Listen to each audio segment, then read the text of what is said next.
नमस्कार दोस्तों, स्वागत है आपका हमारी एक और वीडियो में। आज हम डिस्कस करेंगे हिंदी मैथ्स में क्या देखेंगे भाई, भिन्न और संक्रियाएं यानी कि फ्रैक्शंस एंड ऑपरेशन।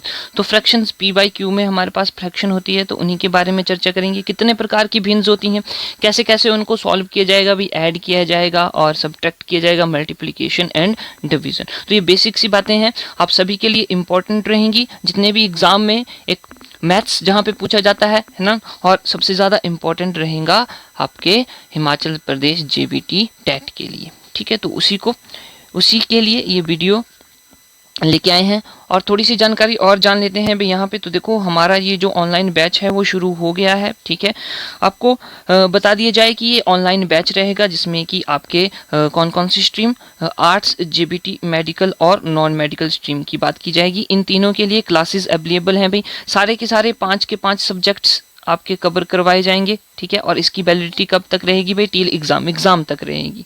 ठीक है, और इसकी फीस कितनी है, मात्र 1000 रुपये, ओनली 1000 रुपीज़। देखिए, बहुत ही कम फीस रखी हुई है क्योंकि एक महीना अभी एग्जाम के लिए बचा है।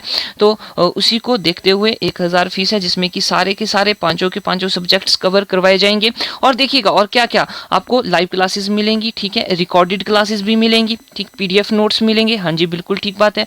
MCQ सेशंस रहेगा, मल्टीपल चॉइस क्वेश्चंस। ठीक है, प्रीवियस ईयर, तो प्रीवियस ईयर जितने भी क्वेश्चन पेपर हैं उनको भी डिस्कस किया जाएगा। साथ में 10 फुल लेंथ मॉक टेस्ट, भाई ऐसे क्वेश्चन जो आज तक नहीं पूछे गए हैं और एक्सपेक्टेड क्वेश्चंस रहेंगे, उनके 10 हर स्ट्रीम के 10 मॉक टेस्ट लिए जाएंगे, जो कि 150 क्वेश्चन हर मॉक टेस्ट में होंगे और जिसमें कि पांचों के पांचों सब्जेक्ट जो है वो कवर किए जाएंगे। अगर आप और जानकारी लेना चाहते हैं तो इस नंबर पर आप संपर्क कर सकते हैं, 7018237941। अगर आप डेमो क्लासेस लेना चाहते हैं तब भी आप इस नंबर पर कॉन्टैक्ट करके डेमो लेक्चर्स के लिए बोल सकते हैं। ठीक है, तो ये थी इन्फॉर्मेशन भाई। ठीक है, ज़्यादा से ज़्यादा शेयर कीजिएगा। चलिए शुरू करते हैं हमारी आज की वीडियो। भिन्न फ्रैक्शन क्या होती है, तो सीधी सी बात है, पी बाई क्यू की फॉर्म में कोई भी नंबर होगा तो उसको क्या बोल देंगे भाई, फ्रैक्शन बोल देंगे। और ये क्यू जो है वो 0 होना चाहिए। क्यू क्या होना चाहिए, 0 होना चाहिए। तो देखिएगा, अगर पी की बात करते हैं तो इसको क्या बोलते हैं भाई, इसको अंश बोलते हैं। ठीक है, क्यू को क्या बोलते हैं भाई, इसको हर बोलते हैं। अगर हम अंग्रेजी में बात करें तो ऊपर वाला क्या आ जाता है, न्यूमिनेटर आ जाता है, न्यूमिनेटर। और नीचे वाला क्या आ जाता है भाई, क्यू क्या आ जाता है, इसको डिनोमिनेटर बोलते हैं, डिनोमिनेटर। ठीक है, इतनी सी बात तो हम सभी को पता होती है। अब क्लासिफिकेशन देते हैं भाई, फ्रैक्शंस कितने प्रकार की होती है। एक तो आ जाएगी भाई अलजेब्रिक फ्रैक्शन, जिसमें कि या तो हमें अंश में या फिर हर में, या तो न्यूमिनेटर में या फिर डिनोमिनेटर में क्या दिया गया हो, x दिया हो, y दिया हो, ये कुछ भी दिया जा सकता है। जैसे कि यहाँ पे एग्जांपल है 3/3 upon x plus by, 3/x जमा बाई। तो ये क्या है भाई, देखो यहाँ पे हर में क्या है, x प्लस बाई है, जिसको हम बीजीय व्यंजक बोलते हैं। तो ये अलजेब्रिक फ्रैक्शन हो जाएगी, बीज गणितीय भिन्न हो जाएगी। फिर देखो यहाँ पे दूसरा ऑप्शन है x प्लस बाई बटे 5 दिया गया है। तो देखो यहाँ पे क्या है, न्यूमिनेटर में अंश में क्या है, x प्लस बाई है, जो कि बीजकीय व्यंजक है। ठीक बात होगी। तो ये होते हैं अलजेब्रिक फ्रैक्शन। आगे जाते हैं अरिथमेटिक में सिंपल चीजें दी होती है, ना x दिया होगा ना y दिया होगा, केवल नंबर दिए होंगे। और नंबर किस फॉर्म में होंगे, पी बाई क्यू की फॉर्म में होंगे। ठीक बात होगी। तो इसको देखो, सिंपल फ्रैक्शन, सिंपल, बिल्कुल सिंपल भाई, कोई भी वैल्यू ले लो, 3/7 ले लो भाई, 5/8 ले लो भाई, 10/12 ले लो भाई। तो ये क्या होगी, सिंपल होगी। 10/12 को हम 5/6 लिखेंगे सिंपल करके। तो ये सिंपल फ्रैक्शन होगी जिसमें पी बाई क्यू की बात करी होगी। इस फॉर्म में हमें नंबर्स देखने को मिलेंगे। ठीक है, इसमें कोई भी शून्य नहीं होगा, कोई भी 0 नहीं होगी, वो सिंपल फ्रैक्शन होगी। उसके बाद आगे दशमलव भिन्न यानी कि डेसिमल फ्रैक्शन, तो इसमें 10 की घात होगी। ठीक बात होगी। तो हमें यहाँ पे हर में और अंश में, यानी कि हमें डिनोमिनेटर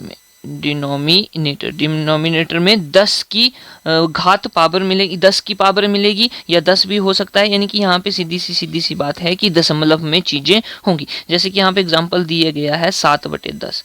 अब 7/10 को जब हम डेसिमल्स में लिखते हैं तो कैसे लिखते हैं भाई, तो देखो ये 0 7 की जगह 7 आ गया, ठीक है जी, और 1 की जगह क्या आ जाता है, पॉइंट आ जाता है। तो यहाँ पे पॉइंट आ गया, दशमलव आ गया, तो इसको 0.7 लिखेंगे। तो ये क्या होगी, डेसिमल फ्रैक्शन होगी। यानी कि 7/10 को हम डेसिमल फ्रैक्शन बोल बोल सकते हैं क्योंकि ये डेसिमल में कन्वर्ट हो जा रही है। इसी तरह अगर हम एक एग्जांपल लेते हैं 50/1000 ले लेते हैं, 50/1000 तो 0 से 0 कैंसिल हो जाएगा। देखो भाई एक 0 5, दूसरी 0 पे 0 आ जाएगा और 1 की जगह क्या आ जाएगा, पॉइंट आ जाएगा। तो इसका दशमलव फ्रैक्शन यानी कि 50/1000 को हम क्या लिख सकते हैं, 0.05 लिख सकते हैं, और ये क्या है, डेसिमल फ्रैक्शन। ओके, उसके बाद देखो भाई टाइप्स ऑफ सिंपल फ्रैक्शन कितने प्रकार की होती है। एक होती है प्रॉपर फ्रैक्शन, ठीक है। देखो ऐसी भिन्न जिसका अंश उसके हर से छोटा होता है, यानी कि अंश यानी कि ऊपर वाला यानी कि डिनोमिनेटर, और नीचे वाला क्या हो जाएगा भाई, डिनोमिनेटर हो जाएगा, जिसको हम हर बोलते हैं। तो ऐसी फ्रैक्शन, ऐसी भिन्न जिसमें कि अंश जो है वो क्या होगा, अंश जो है वो छोटा होगा और जो हर होगा वो क्या होगा, बड़ा होगा। तो देखिएगा यहाँ पे अंश जो है वो छोटा है और हर जो है वो बड़ा है। इसी तरह और एग्जांपल ले लो भाई 9/13 ले लो। तो देखो 9 जो है क्या है, छोटा है, हाँ जी बिल्कुल ठीक बात है, छोटा है, और 13 जो है क्या है, बड़ा है, बिल्कुल ठीक है। तो ये कैसी हो गई, उचित प्रॉपर फ्रैक्शन हो गई, ठीक बात होगी। चलिए भी आगे देखते हैं। नेक्स्ट है अनुचित यानी कि इम्प्रॉपर की अगर हम बात करते हैं तो ऐसी भिन्न जिसका अंश उसके हर से बड़ा होता है। अब इसमें क्या हो गया, इसमें अंश जो है वो बड़ा हो जाएगा, तो मैं यहाँ पे लिख देता हूं अंश बटे हर, यानी कि ये क्या है, न्यूमिनेटर है और ये क्या है, डिनोमिनेटर है। तो इसमें अंश जो है वो क्या हो जाएगा भाई, बड़ा हो जाएगा। और अगर हम हर की बात करते हैं तो हर कैसा हो जाएगा, हर जो है वो छोटा हो जाएगा। उसको हम क्या बोलेंगे, उसको बोल देंगे सर इम्प्रॉपर फ्रैक्शन, अनुचित भिन्न। ऑलराइट, इतनी बात क्लियर हो गई। चलो भी यहाँ पे एग्जाम्पल दिए गए हैं, वो एग्जाम्पल देख लीजिएगा। ऑलराइट, चलो भी आगे देखो। आगे है मिश्रित फ्रैक्शन। मिश्रित यानी कि मिक्स होगी। तो कैसे होगी भाई, जैसे कि 1/4/5 हम लिखते हैं, 7/4/5 यहाँ पे लिखा हुआ है, तो ये क्या है, ये मिक्स्ड फॉर्म है। और ये आती कैसे है भाई, इसको सॉल्व करने का तरीका क्या होता है, देखिएगा। अगर हम इसको सिंपल फॉर्म में लिखना चाहें तो कैसे है, 5 को गुना करेंगे 1 के साथ, हाँ जी 5 को 1 के साथ गुना कर दिया, और फिर उसमें क्या जोड़ देंगे, 4 जोड़ देंगे, ठीक है। और बटे में कितना लिखेंगे, बटे में 5 ही लिखेंगे। तो ये कितना आ जाएगा, 9/5 आ जाएगा। तो देखिएगा जब हम इसको डिवाइड करेंगे, 9 को 5 से डिवाइड करेंगे तो 5 एकम 5 आ गया, हाँ जी कितना बच गया भाई, 4 बच गया। तो ये देखो ये जो 1 है, ये जो हमारे पास विशेष जो कोशेंट है उसको लिखेंगे 1, ठीक है। फिर उसके बाद ऊपर की तरफ हम क्या लिख देंगे भाई, शेषफल जो बचा है यानी कि 4, और जो हमारे पास नीचे आ जाएगा ये आ जाएगा 5 आ जाएगा, यानी कि वो संख्या जिससे हमने भाग दिया है। तो इस तरह से मिश्रित भिन्न को लिखा जाता है, और मिश्रित भिन्न को सॉल्व करके हमारे पास प्रॉपर फ्रैक्शन आ जाती है या इम्प्रॉपर फ्रैक्शन आएगी, ठीक बात हो गई। तो ये बातें आपने ध्यान में रखनी है। आगे देखिएगा यूनिट फ्रैक्शन कुछ नहीं है भाई, जिसके अंश में हमेशा 1 रहेगा। अंश में क्या आएगा, 1 आएगा। जैसे 1/2 हो गया, 1/5 हो गया, 1/11 हो गया। तो देखो अंश में क्या आ रहा है, 1 आ रहा है, ठीक है। तो उसको हम इकाई भिन्न बोल देंगे, यूनिट फ्रैक्शन बोल देंगे। आगे देखो लोएस्ट टर्म फ्रैक्शन, संक्षिप्त भिन्न।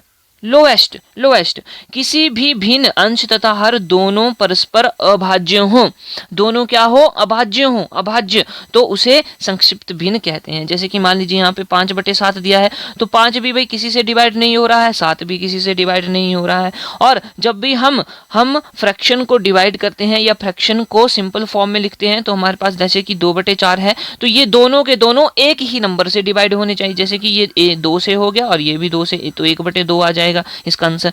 लेकिन यहाँ पे संक्षिप्त की बात करी गई है, तो दोनों की दोनों क्या होती हैं, अभाज्य होती हैं। तो 5/7 दोनों अभाज्य हैं भाई, ये 11/13 ये भी अभाज्य हैं। अगर हम यहाँ पे लिख देते हैं 5/10, तो ये नहीं होगी भाई, संक्षिप्त नहीं होगी, ठीक है, क्योंकि इसको डिवाइड किया जा सकता है किससे भाई, 5 से, 5 एकम 5 और 5 दूनी 10, तो इसका आ जाएगा 1/2। अब ये जो 1/2 है ये लोएस्ट टर्म फ्रैक्शन आ जाएगी, संक्षिप्त भिन्न आ जाएगी, क्योंकि इसके बाद इसको डिवाइड नहीं किया जा सकता है, ठीक बात होगी।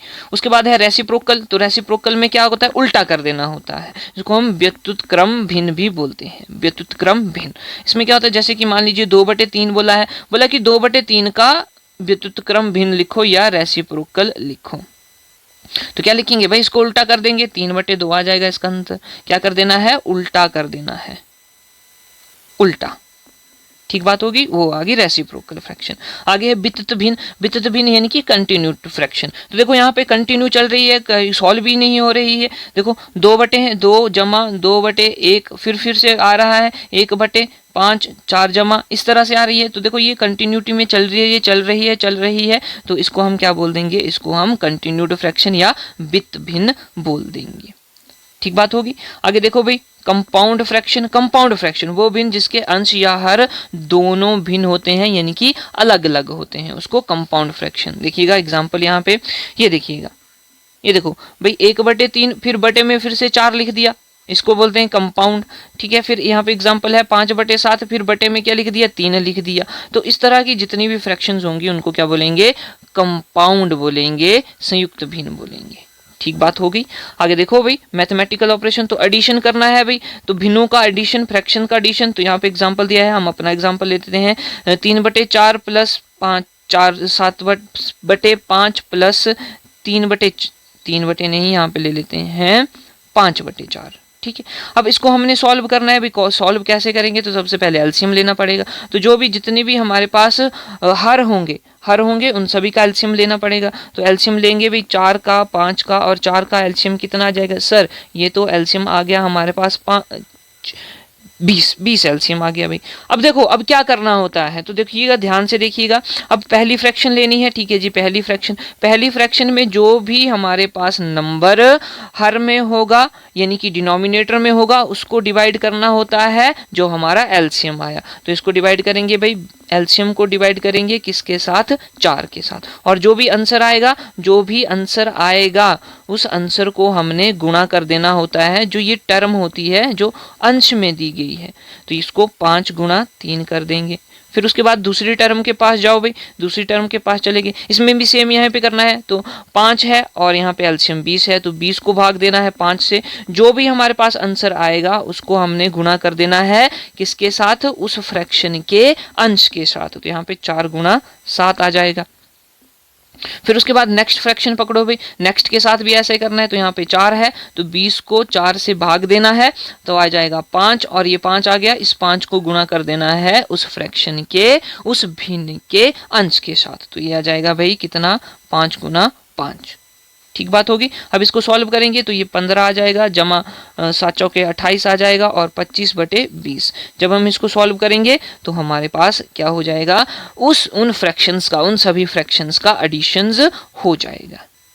ठीक है, तो इस तरह से हम इसको ऐड करते हैं, फ्रैक्शंस को ऐड करते हैं। अब आ जाओ भाई सब्ट्रैक्शन यानी कि घटाव की तरफ, घटाना है हमने फ्रैक्शंस को। तो इसमें भी यही सेम प्रोसीजर लाया जाएगा भाई। जैसे यहाँ पे 5/7 है, तो 4/5 है और 5/7 है, तो इसका हम एलसीएम निकालेंगे भाई, इनके जो हर हैं उनका। तो 5 और 7 का एलसीएम क्या आ जाएगा सर, ये तो 35 आ जाएगा। बिल्कुल ठीक बात है। अब फिर से हमने पहली टर्म उठा लेनी है। पहली टर्म का जो डिनोमिनेटर है, जो हर है, वो हमने 35 से उसको भाग देना है, क्योंकि 35 हमारा एलसीएम है। तो ये आ जाएगा 7। अब जो आंसर आया उसको गुणा कर देना है, किसके साथ गुणा कर देना है भाई, जो भी हमारे पास उस फ्रैक्शन का अंश होगा। तो अंश कितना है, 4 है, तो 7 गुणा 4 आ जाएगा।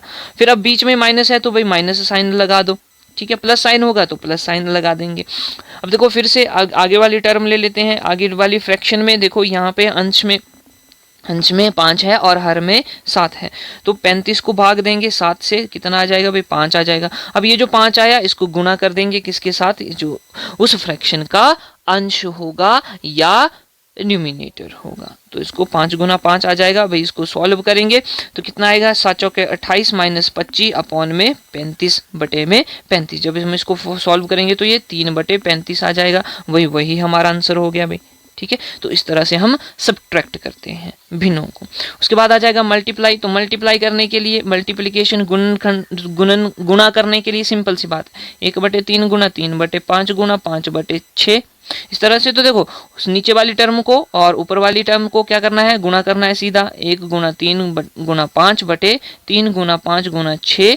अब जो भी आंसर आएगा वो हमारा आंसर हो जाएगा। तो ये यहाँ पे आ जाएगा 15, और ये आ जाएगा 6 पंजे 30, 30 तियाँ 90, 15/90। और अगर हम इसको काटना चाहते हैं तो 15 एकम 15, और 15 छिके 90, 1/6 इसका आंसर आ जाएगा भाई।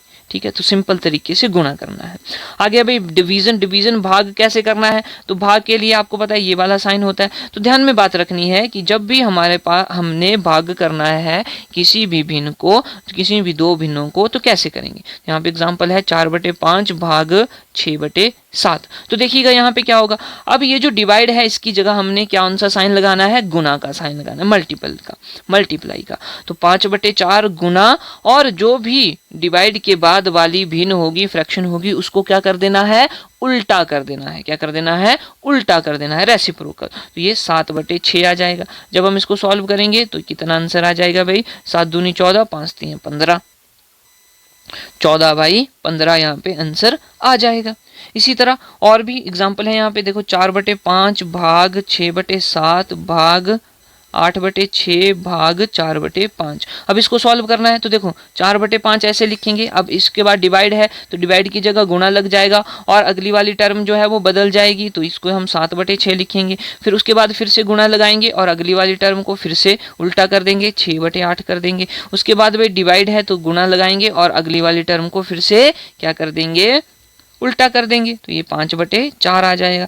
भाई इसको काटेंगे भाई, है ना, तो 6 से 6 कट जाएगा, 4 से 4 कट जाएगा, 5 से 5 कट जाएगा, आंसर क्या आ जाएगा, 7/8। तो इस तरह से भाग होता है। ठीक है, फिर क्रॉस मल्टीप्लिकेशन को देखो, क्रॉस मल्टीप्लिकेशन या बज्र गुणा कैसे होता है। देखो ए बी है और एक टर्म दी गई है हमें इक्वल्स टू करके C/D, तो बज्र गुणा इस तरह से होता है। इनकी ये क्या बन जाएगा, AD बन जाएगा, बराबर है BC बन जाएगा। ठीक, अब एग्जाम्पल लेते हैं 4/5 इक्वल्स टू 7/9, इस तरह से ले लिया। भाई बज्र गुणा करना है तो बज्र गुणा के लिए इस तरह से तीर लगाओ और 9 गुणा 4 बराबर है 7 गुणा 5। तो ये 9 जो है वो 4 के पास चला जाएगा, ये 5 जो है वो 7 के पास चला जाएगा। इसको बोलते हैं बज्र गुणा। अब जब हम इसको सॉल्व करेंगे तो 9 चौके 36 इक्वल्स टू 7 पंजे 35, ये हमारे पास बज्र गुणा हो गया इनका। ठीक बात हो गई, चलिएगा बस इतनी सी बातें ध्यान में रखनी है। अब महत्वपूर्ण बिंदु देख लेते हैं। बोला यदि किसी भिन्न का अंश शून्य हो तो भिन्न का मान भी शून्य होता है। अंश की बात कर रहे हैं, यानी कि न्यूमिनेटर की बात करते हैं। तो न्यूमिनेटर अगर किसी भी फ्रैक्शन का 0 होगा तो उसकी वैल्यू भी 0 होगी। जैसे यहाँ पे 0/7 दिया है तो इसकी वैल्यू कितनी होगी, 0 होगी। 0/15 दे दिया जाएगा तो इसकी वैल्यू भी 0 होगी भाई। 0/85 दिया जाएगा तो इसकी वैल्यू भी 0 होगी। यानी कि सीधी सी बात है, अगर अंश में 0 होगी तो वैल्यू भी 0 आएगी।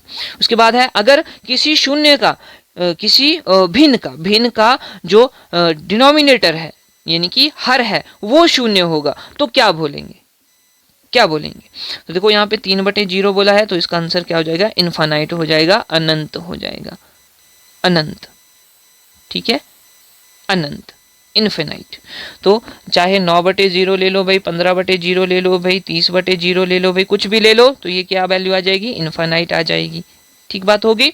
फिर उसके बाद है व्युत्क्रम गुणनफल। व्युत्क्रम का मतलब क्या है, रेसिप्रोकल। तो किसी भी भिन्न का अगर आप रेसिप्रोकल करोगे, जैसे यहाँ पे 7/11 दिया है, बोला कि इसका रेसिप्रोकल करो और उसको गुणा भी करो। गुणा भी कर दिया हमने, अब इसका रेसिप्रोकल क्या है, रेसिप्रोकल का मतलब उल्टा कर देना। तो उल्टा कर दिया, 11/7 लिख दिया, तो उसका आंसर हमेशा क्या आएगा, 1 आएगा। कैसे भाई, तो 11 से 11 कट जाएगा, 7 से 7 कट जाएगा, आंसर क्या बचेगा, 1 बचेगा। ठीक है, अब बोला कि अगर अंश और हर दोनों बराबर हैं, जैसे कि 7/7, तो देखो ये अंश है, अंश भी और जो हमारा हर है वो भी दोनों क्या है, बराबर है, तो इनकी वैल्यू भी क्या होगी, हमेशा 1 आएगी। ठीक है, फिर इसके बाद यहाँ पे डिवाइड की बात करी गई है, ये आपने ध्यान में नहीं रखनी है, मतलब आपको बता दिया डिवाइड कैसे किया जाता है। ओके, तो इस तरह से ये। उसके बाद है रीअकरिंग डेसिमल फ्रैक्शन, ये इंपॉर्टेंट है। पुरावृत्त दशमलव भिन्न। पुरावृत्त दशमलव भिन्न का मतलब है कि वहां पे बार बार रिपीटेशन हो रही है, ऐसी भिन्न जिसको हम अगर सॉल्व करना चाहें तो नंबर जो हैं वो बार बार रिपीट हो रहे हैं। तो देखिएगा यहाँ पे एग्जांपल दिए गया है 10/3। 10/3 को अगर हम सॉल्व करने की कोशिश करेंगे तो आंसर क्या आ जाता है, 3.333, और ये चलता रहता है, अनंत तक चलता रहता है। तो इसको सिंपली तरीके में लिखने के लिए हम क्या करते हैं, बार लगा देते हैं। जितनी भी हमारे पास रिपीटेड टर्म होती हैं तो यहाँ पे 3 3 3 तीन तीन रिपीट आ रहा है तो 3 के ऊपर हम बार लगा देंगे, बार लगा देंगे। तो इस तरह से लिखा जाता है। फिर यहाँ पे एग्जाम्पल दिया गया 2/3, इसको सॉल्व करेंगे तो ये क्या आएगा 0.666 एंड सो ऑन, इस तरह से। तो देखो 6 बार बार रिपीट हो रहा है तो 6 के सिर के ऊपर क्या लगा दो, बार लगा दो, ठीक। इसलिए इस तरह से हम रिपीटिंग डेसिमल टर्म्स को सॉल्व सिंप्लीफाई तरीके में लिखते हैं। जैसे यहाँ पे ये है भाई, क्या है ये 5/7 लिख लो भाई, 5/7। इसको बोला कि इसको आंसर क्या आता है 714,285, 71285 और इस तरह से ये देखो, तो ये और उसके बाद फिर से ये 714,285, ठीक। तो देखो यहाँ पे पैटर्न बन रहा है, ये चीज़ रिपीट हो रही है, उसके बाद फिर से ये चीज़ रिपीट हो रही है, ये चीज़ फिर से रिपीट होगी भाई, ठीक है। फिर उसके बाद फिर से यही चीज़ रिपीट होगी। तो जो रिपीट चीज़ हो रही है उसके ऊपर हम क्या लगाते हैं, बार लगा देते हैं। तो इसका आंसर क्या लिखेंगे हम 0.714,285 और इस सारे के ऊपर में बार लगा देंगे, ठीक है। इस तरह से हमारी रीअकरिंग डेसिमल फ्रैक्शंस जो कि सॉल्व नहीं होती हैं। उसके बाद नेक्स्ट आ जाता है रीअकरिंग डेसिमल फ्रैक्शंस, शुद्ध पूर्ववृत्त दशमलव भिन्न, इनकी जो कि फिर बार बार रीअकर, फिर से बार बार डेसिमल फ्रैक्शन में आ रही हो। तो देखिएगा 0.3 है, इसके ऊपर बार लगा दिया। अब इसको सॉल्व करेंगे कैसे भाई, बार है तो हमें पता है कि 3 जो है वो बार बार रिपीट हो रहा है। अब जब इसके सिर के ऊपर बार लगा दिया जाएगा तो ये प्योर रीअकरिंग डेसिमल फ्रैक्शन बन जाएगी, प्योर, ठीक है। और जब हम इसको सॉल्व करेंगे तो कैसे लिख सकते हैं भाई, इसको लिख सकते हैं अगर 3 के ऊपर बार है तो 3 के ऊपर क्या लिख देना है, 3 के नीचे क्या लिख देना है, 9 लिख देना है। क्या लिख देना है, 9 लिख देना है। और उसको सॉल्व करके ये हमारे पास सॉल्व हो जाएगी। इसी तरह यहाँ पे बात करी गई है 0.57 के सर पे क्या है, बार है, ठीक है। तो देखो इसको सॉल्व करने के लिए हम 57 लिख देंगे। अब देखो इन दोनों के 5 के नीचे, 5 के ऊपर भी बार है, 7 के ऊपर भी, तो यहाँ पे 2 बार हम 9 लिख देंगे। और जब हम इसको सॉल्व करेंगे तो क्या आ जाएगा 19/33 आ जाएगा। अब मान लीजिए कि हमारे पास है 0.6 बार, तो इसको कैसे लिखेंगे 6/9 लिख देंगे और ये क्या आ जाएगा 2/3, इसका आंसर आ जाएगा, ठीक। उसके बाद देखो मिक्स्ड रीअकरिंग डेसिमल फ्रैक्शंस। अब तो ये हमने देख लिया भी, बार जो है वो कंटिन्यूटी में है, लेकिन अब यहाँ पे मिक्स की बात करेंगे, मिश्रित पुनरावृत्त दशमलव भिन्न। तो देखो यहाँ पे है 0.17 बार। अब देखो 1 के ऊपर तो बार नहीं है लेकिन 7 के ऊपर बार है, तब इसको कैसे सॉल्व करना है। तो ध्यान में बात रखनी है कि जब जिस भी टर्म के ऊपर बार नहीं होगा, तो यहाँ पे हम पहले 17 लिख देते हैं। अब देखो यहाँ पे 1 के ऊपर बार नहीं है, हाँ जी सर नहीं है, बिल्कुल नहीं है। तो क्या करेंगे 17 लिख देंगे और जिसके ऊपर बार नहीं है उसके नीचे 9 लिख देंगे और जिसके ऊपर बार है उसको 0 लिख देंगे। तो ये क्या बन जाएगा, ये बन जाएगा 17/90। जैसे कि यहाँ पे एग्जाम्पल दिया गया है 17/90 और साथ में यहाँ पे माइनस भी करेंगे हम। कितना माइनस करेंगे, कितना माइनस कर, जितनी ये टर्म है दो, तो ये दो डिजिट हैं, 2 डिजिट हैं तो 2 माइनस कर देंगे तो ये 15/90 आ जाएगा, ठीक। उसी तरह यहाँ पे 0.27 बार दिया गया है, तो सबसे पहले हम क्या करेंगे भाई 27 लिखेंगे। फिर कितने डिजिट हैं भाई, ये 2 डिजिट हैं तो यहाँ पे -2 कर देंगे, ठीक है। अब 2 के नीचे 0 और 2 के नीचे 9 और 7 के नीचे 0, तो इस तरह से 25/90 आंसर आ जाएगा, ओके। तो इस तरह से मिक्स्ड रीअकरिंग डेसिमल फ्रैक्शंस को सॉल्व किया जाता है। फिर प्लेस वैल्यू और फेस वैल्यू के बारे में बात कर देते हैं। तो देखो ये उदाहरण दिया गया है 562.780, बोला कि इसमें सभी की सभी डिजिट्स की प्लेस वैल्यू बताओ। तो 5 की प्लेस वैल्यू क्या आ जाएगी सर, ये तो 500 आएगी। अब डिजिट्स के इस पार अलग और उस पार अलग, पॉइंट के इस पार अलग उस पार अलग, तो 5 की क्या आ जाएगी भाई 500 आ जाएगी। 6 की आ जाएगी भाई 60 और 2 की आ जाएगी 2। अगर हम 7 की बात करेंगे तो ये डेसिमल के बाद है, तो डेसिमल के बाद जितने नंबर पर होगा उसके बटे में उतने 1 0 लिख देनी है।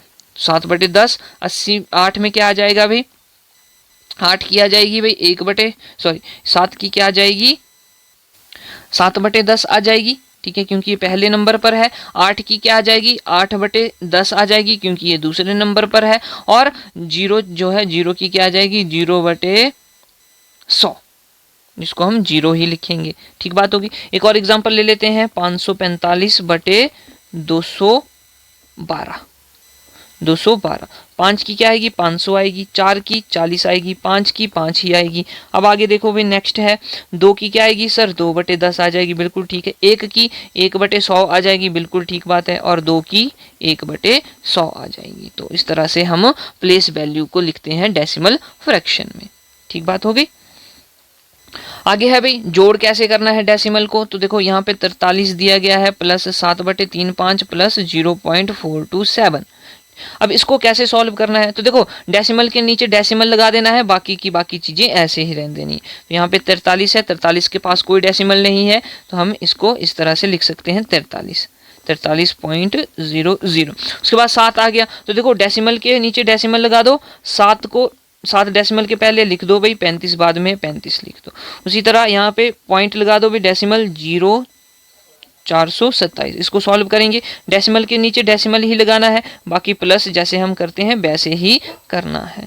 तो ये आ जाएगा 7 3 10 1 5 50.777। ठीक बात हो गई। तो इस तरह से हम क्या करते हैं, इसको ऐड करते हैं। माइनस भी इसी तरह से करेंगे, तो सबसे बड़ी जो संख्या है वो पहले लिख देंगे, डेसिमल के नीचे डेसिमल ही आएगा, तो 3.57। जब इसको सॉल्व करेंगे तो 13.73 आंसर आ जाएगा। डेसिमल के नीचे डेसिमल ही लगाना है। अब गुणा कैसे करेंगे, तो देखो 1.2 गुणा 0.3, भाई इसको सॉल्व कर लेंगे, इसको गुणा कर लेंगे, 3 दूनी 6, 3 एकम 3, 0 0 और ये 6 और ये आ गया 3 और ये 0 आ गया। अब देखो क्वेश्चन में हमें कितने पॉइंट दिए गए हैं, 2 पॉइंट दिए गए हैं। तो देखो 1 पॉइंट ये हो गया, 1 पॉइंट ये हो गया।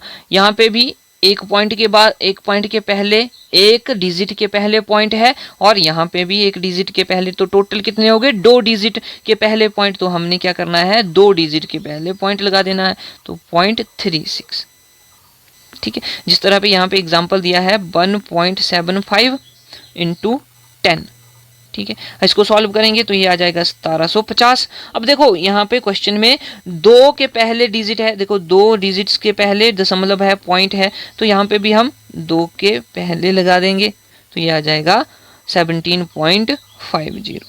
ठीक है, फिर डिवीजन की बात करेंगे तो डिवीजन तो बहुत ही आसान है। जैसे यहाँ पे एग्जाम्पल दिया है 0.036 डिवाइड बाई 0.25। अब देखो कैसे लिखते हैं, तो देखिएगा 0.036 बटे 0.25 हमने लिख दिया। अब इसको जब भी हम लिखते हैं तो कैसे लिखेंगे भाई, ये आ जाएगा हमारा 036।